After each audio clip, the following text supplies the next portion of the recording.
Oui, non, mais tout retard accumulé, tout est de ma faute.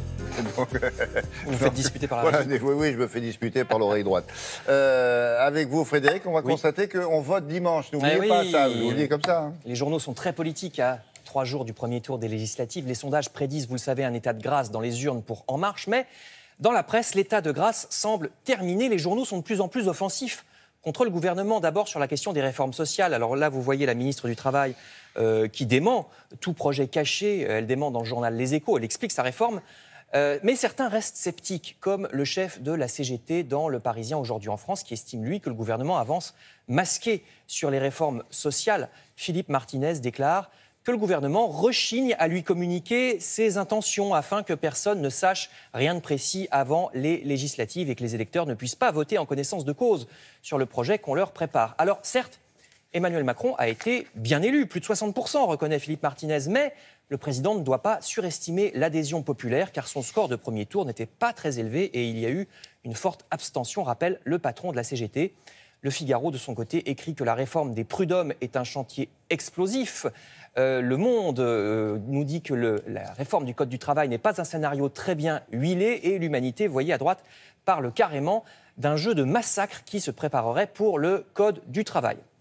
Et puis il y a aussi d'autres thèmes que le social sur lesquels les journaux de ce matin se montrent sceptiques. L'Humanité toujours rappelle que le gouvernement veut rendre définitive certaines mesures de l'état d'urgence. Même après la fin de l'état d'urgence, une future loi pourrait rendre plus facile, par exemple, l'interdiction d'une manifestation ou bien les assignations à résidence sans passer par un juge ou encore les bracelets électroniques décidés directement par le ministère de l'Intérieur sans passer là non plus par la justice.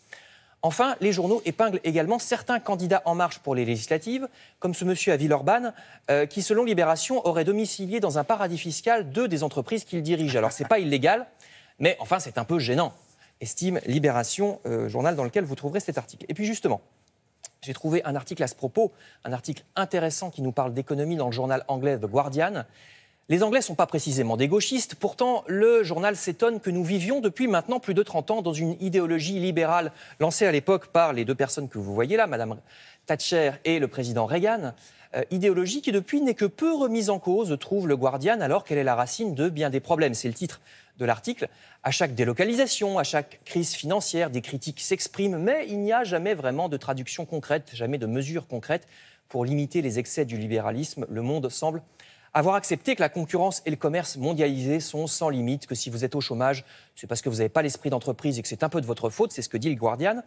Et je termine avec une illustration de ce problème, grand article dans Le Monde diplomatique, illustration via la tomate de ce qu'est devenu l'économie mondiale, avec un exemple très concret, l'exemple donc du ketchup et des tomates en boîte. J'ignorais, à vrai dire, que les tomates en boîte et le concentré qui sert à fabriquer le ketchup, ou alors les petites boîtes de concentré de tomates, ça vient de plus souvent de plantations en Chine, et non pas en Italie ou en Espagne, comme on pourrait le croire.